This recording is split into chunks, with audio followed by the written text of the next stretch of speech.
Hi there. I'm Brian Gary, the Communications Director over at Pearson, and it's another beautiful June day. We're very fortunate to have caught up with Lyndsay Sprado, who's the Executive Director of the National Committee of Canada. And we're going to talk a little bit about incoming students to Pearson and also to all UWCs this year. So, Lyndsay, welcome. Thank you for taking the time and joining us. Thanks so much for having me. It's such a joy to be on campus, and I just really want to highlight how amazing it is to be based on the Chiano First Nation territory, and just how lucky we are to get to see it all through the summer. Tell us a little bit about yourself and tell us about the role that you're in. Sure. Okay. So the last time you would have heard from me would have been right when I started. In November, I became the Executive Director for the UWC National Committee of Canada. The NC system is one that I know quite well from my time working at UWC ISAC Japan, where I was the Director of Admissions there and co-director of University Advising for a couple of years. I've been able to receive the amazing work from the National Committee structure. I'm so pleased that I get to work with volunteers and alumni, and that's really, I think, one of the best pieces to this job. Well, tell us about the National Committee system. There's, I think, about 160 national committees around the world. Yeah. So from a typical admission standpoint, most schools have their own admissions offices where they run their own application cycle. They have their own process of what they're looking for in terms of criteria. United World Colleges was founded out of alumni, really, in terms of once we had multiple students attending Atlantic College and then Pearson College, those students graduated and went home and said, there's this amazing opportunity out there for you. And that's really how UWC was born, through these incredible students that became alumni and created this word of mouth. And that's really what's made UWC so diverse in comparison to the many international schools around the world. Mm-hmm. That's sort of, experience or feedback from the 60s has evolved into this really strong structure of 160 countries who are working to find the most diverse, the strongest students, the most resilient, the smartest, the overachievers from their countries to support through the application process that often, depending on what country we're talking about, is really hard to access. So culturally speaking, we have selections run by the national committees so that they're able to sort of apply a very fair assessment criteria to their students to have the opportunity to attend a UWC. It's what makes us so deliberately diverse, and it is something to really celebrate. And in Canada, it's a bit unique too, because the National Committee has a foundation of provincial and territorial based volunteers as well. Maybe just tell us briefly about that. Yeah. The way Canada works as a national committee structure is a lot different from what I would have imagined, because you come at a national committee with the perspective that it's run nationally. But because Canada is so geographically large and so diverse in its background with our Indigenous population and our immigration basis, we have students that are from so many different types of backgrounds. They're from rural communities, they're from urban centers, and their stories are also different. And just the time zone alone is tricky to deal with selections, because we have like 6.5 different time zones. Every province and territory have a regional selections committee that work with the national committee to make sure that we're really being culturally sensitive to our applicants from across the country. We're the first national committee to work with our population that lives abroad. So if you are a Canadian student but your parents have moved to Pakistan, you can actually apply through the Canadian National Committee, and we will do our selections virtually so that it doesn't cost you a lot of money to have to be here physically present to be considered for admission. So we have 14 regional chapters. Our regional chapters, selection committees, are majority based of alumni or parents of alumni. It's really incredible to see so many of our parents getting involved in the process. But we also have a lot of teachers that really believe in the mission that UWC stands for. Volunteers are based on not only personal experience with UWC, but the belief that UWC can really make a change in this world. Let's get into the data, and let's talk about the number of Canadians who are coming to UWC schools this year. Being privileged to have a UWC-based in our country means that Canadians on average have a better shot at going to a UWC than students from other countries that don't have a host school. So we're very, very privileged that Pearson provides us with so much scholarship support. The financial aid process is really robust, and they reserve a certain number of spaces for Canadians as sort of host students. But we try to make sure that we provide a lot of diversity, so we fully are representing Canada at Pearson, and we on average send about 20 to 25 students internationally, so it tends to be pretty equal. We know that we have so many Canadians that really want to be here that we're kind of hanging on to them a little bit more, and we're guiding them through a wait list scenario with hopes that we will place a few more. So 70 is the current number, but I do hope that that will grow to about 74 to 75. That part of the process, there's no compromise in the evaluation methods, merit and promise, and those kinds of factors as well. So one of the most exciting things is how did we go from an average of 25 at Pearson and 25 abroad to 70? Because we've almost created an additional 20 to 25 spaces for Canadians. This is a very dramatic increase in a short period of time. Yeah. I don't know if it has anything to do with our process, but I do think that the ability that I've had on the other side of a school, I know how most of the UWC campuses like to receive offers and how to negotiate in that way, and so we've been able to increase these spaces, but we've also added a process to apply called global selection over the last couple of years, and that is also an increase that we have in 11 students. So through that process, we've had a lot of Canadians able to pursue a UWC education supported by the national committees, and that's also increased our ability to place Canadians abroad.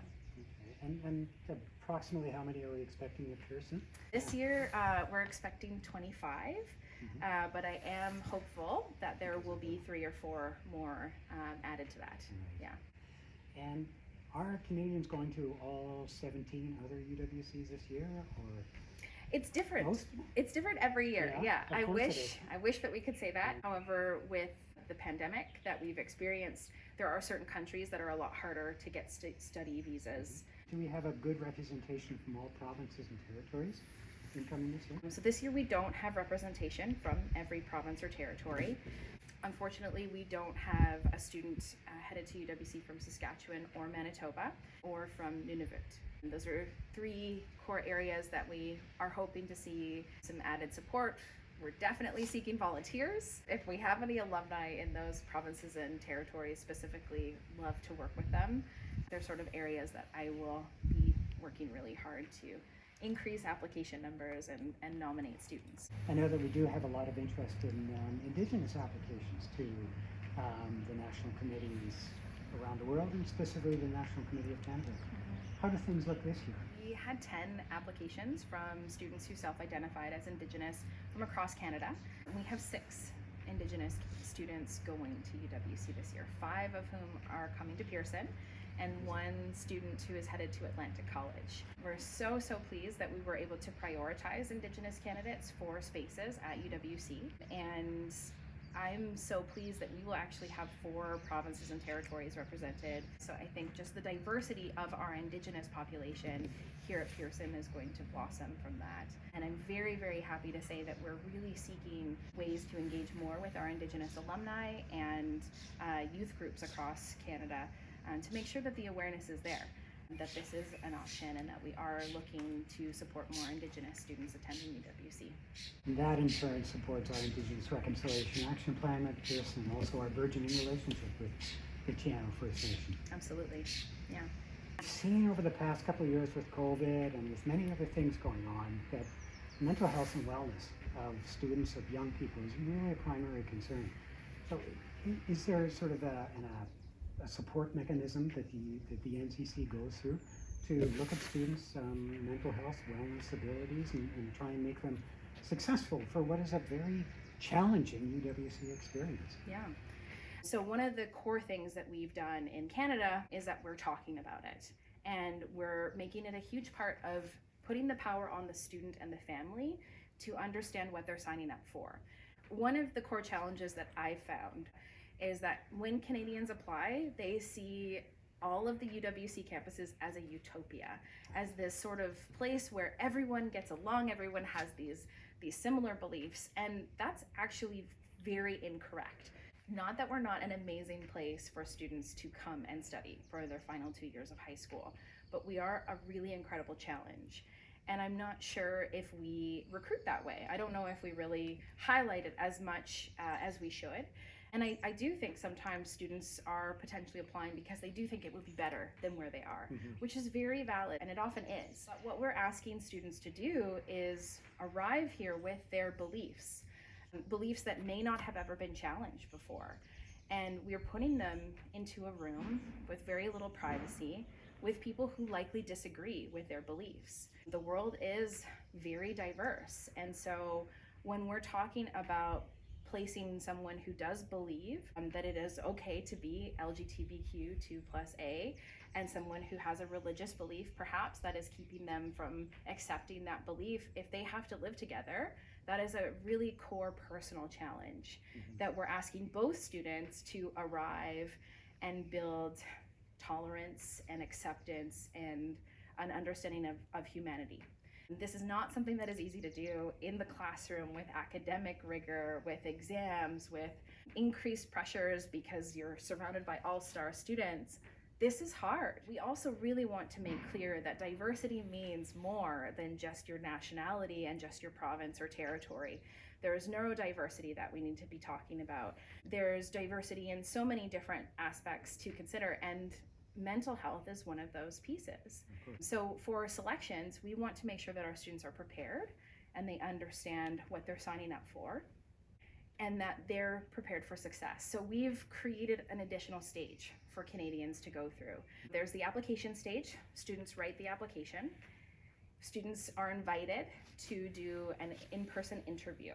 That in-person day is an interview with alumni and also activities with other applicants. So they get to meet one another. They get to engage in different critical thinking challenges and meet one another from across their region. And from there, if a student is moved forward from that stage, we call the next step the matching stage. The matching stage is an entirely different group of volunteers that we work with, where we look at the offers we've received from the UWC campuses, and we try to match students based on their campus preferences, based on where they're comfortable traveling, where they feel safe. We're talking about many different legal systems around the world, so we want to be very considerate of students who feel comfortable going to these places. And we also look at financial aid. And at that point, we do a financial aid assessment. So the student has been fully selected based on their merit. We've never asked about their financial background until that point. Right. But we need to, because we have certain levels of scholarships that we've been provided from these campuses. So we try to match the student based on where they're comfortable going and where they may have the capacity to pay, or where we have the financial aid to give them.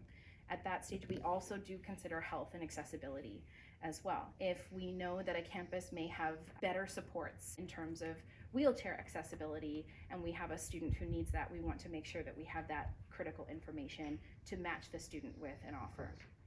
At that point, if we have a match, we ask the student to meet with an affiliated psychotherapist who is a Pearson College alum, and we ask them to discuss a wellness plan. So regardless if they have ever indicated any mental health challenges, we are asking them to go into this meeting and talk about their wellness and what happens when they're stressed, what happens when they lose a competition, and how they feel about it, and how do they treat themselves? Are they compassionate to themselves? And what are their strategies? And our psychotherapist will help guide them towards creating a success plan specific to the campus that we're sending them to. And that information then gives the student the sort of strength and confidence to ask for help if they need it. It also gives the school the awareness that the student is able to ask for that help, and it creates a much more transparent process. We really want to encourage our parents and students to disclose if they do have a history of mental health challenges and health challenges, because what we're asking these students to do is very hard, and we need to be prepared to best support them. It's always coming from a sense of care. That's the key phrase there, is success plan. Like can see that some students, maybe some families, may be a little reluctant about this. Mhm. But the way that you've explained this, I mean, certainly gives people a better idea of why it's important to make these kinds of assessments. And again, make these kinds of plans to set students up for success. Yeah. I think the core thing that I just would like to reinforce is that the National Committee cannot do what it does without its volunteers. We had over 100 people involved in our selections process. Amazing. It's a lot of incredible, passionate people with amazing opinions and really valid advice on how we can improve every year. And I want to share my gratitude for them, and also just encourage, if there are others who want to get involved in this, it's really important that we have volunteers experience all of the different stages. So if someone has done selections or reading and really wants to get involved with nominations and understand what are those critical sort of challenges or problems that we're coming at this, trying to fix, to advocate for more spaces for Canadians, and to make this process as fair as possible, that I would just love for them to reach out, get involved. Lyndsay Sprado, the Executive Director of the National Committee of Canada, thanks very much. And Thank enjoy your you. summer. Thanks. You too.